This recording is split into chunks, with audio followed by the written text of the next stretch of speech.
People said, don't go this way. This is an animal. Then Gautama said, if I don't go, who will go? He said, rubbish, you are definitely an insane man. Then Gautama said, you must go into the town from which you have killed 100 people.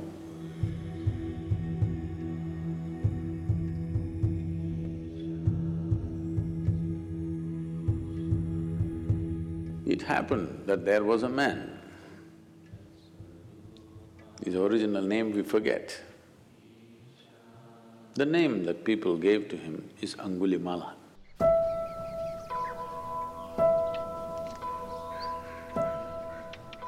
Something happened to him. He felt the society has been unfair to him, became an angry man. You know, when you're young, you think everything is unfair to you.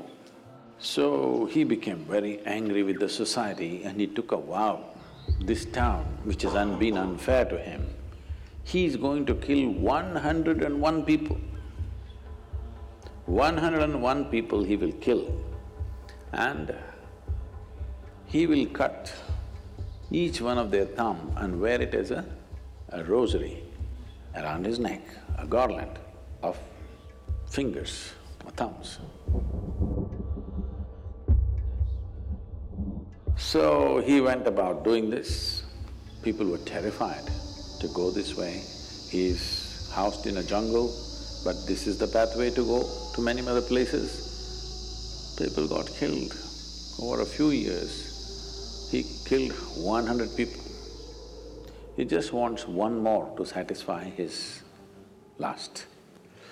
So one day, Gautama Buddha came to this town. So by now, because he's wearing a garland of these fingers, they called him Angulimala. That means one who wears fingers as his garland.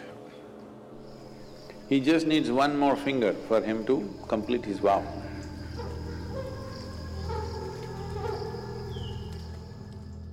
Gautama came and he was to go that way.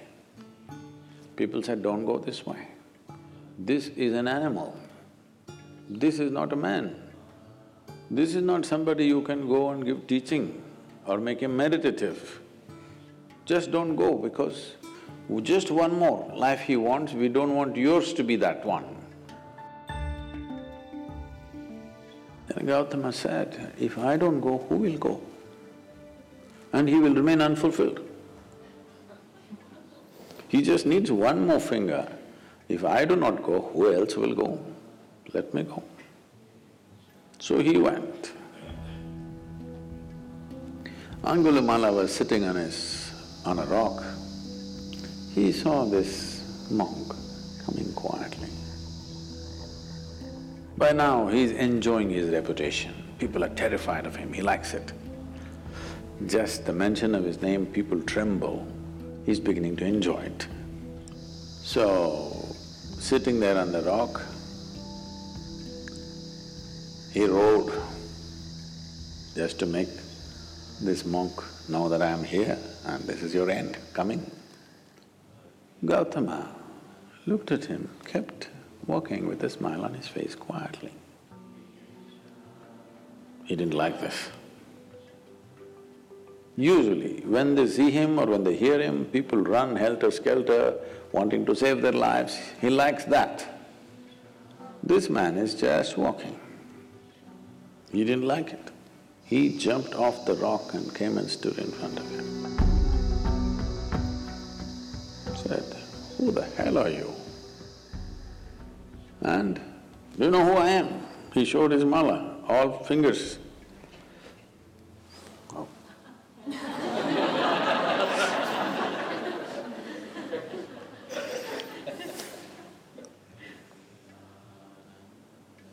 And, you know about me? Gautama said, well, I've heard a lot about you. What about it? And he kept walking.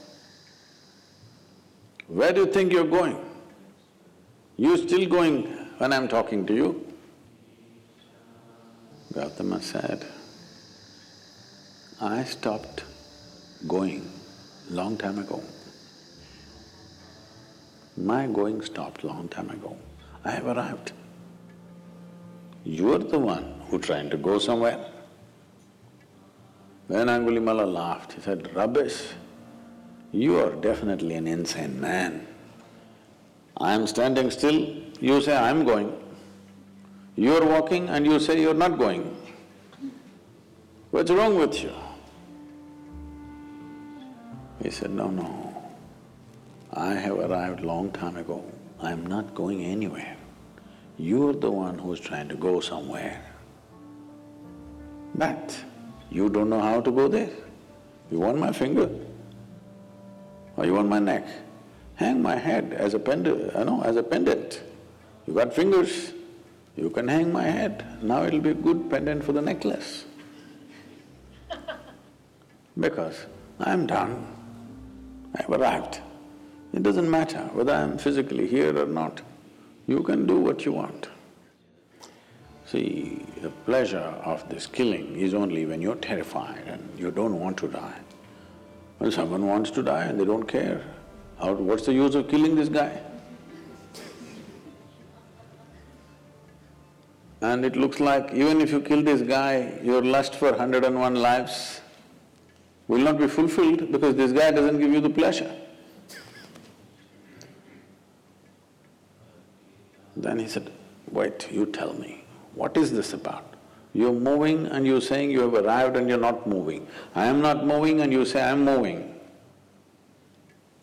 You're looking for fulfillment in your own way, 101.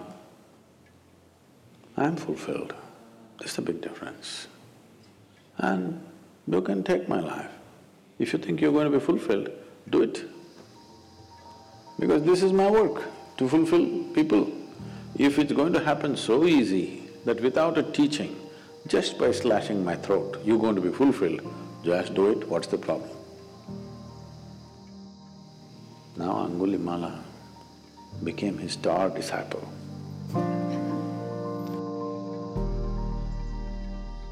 Then Gautama said, you must go into the town from which you have killed 100 people.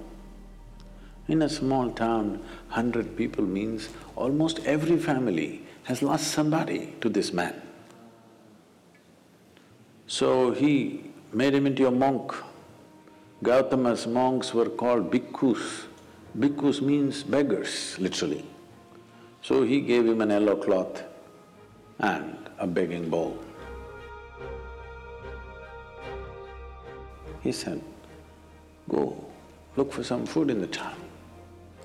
So Angulimala came into the town as a monk. People saw this and they were terrified, they don't know why he has come. They all went and stood on their terraces because they are afraid what he will do.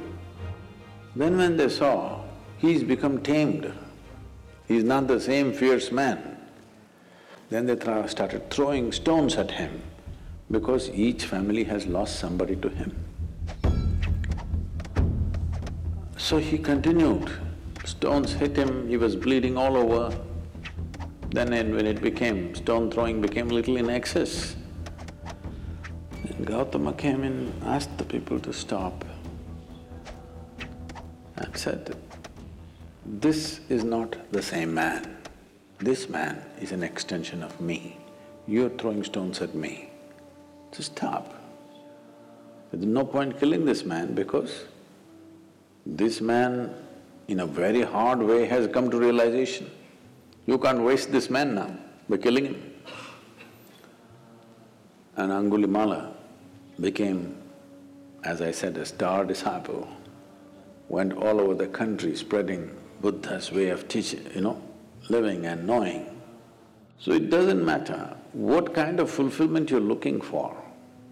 You think it will happen with education, or at least you thought. The moment you got educated, you felt like a fool. If I don't have a job, what is the use of this education? You got a job, you felt great. Then after some time you felt like a fool. What do I do with this money if I don't find that my dream man or dream woman? That happened. After some time you felt like a fool. This goes on. The desire is simply to expand, that's your desire. If you choose physical, material ways to expand, you can go that far, or that far, or that far. But still there will be desire, yes? If I make you the king of this planet, you will look at the other planets. If I give you the solar system, you will look at the galaxy. If I give you one galaxy, you will look at the other galaxies. Now, what you're looking for is not this or that, you're looking for expansion. If you look at it consciously, you will become yoga. Yoga does not mean twisting and turning. You will come to union with the rest of the creation. If you do it unconsciously, it becomes compulsive desire, that's all.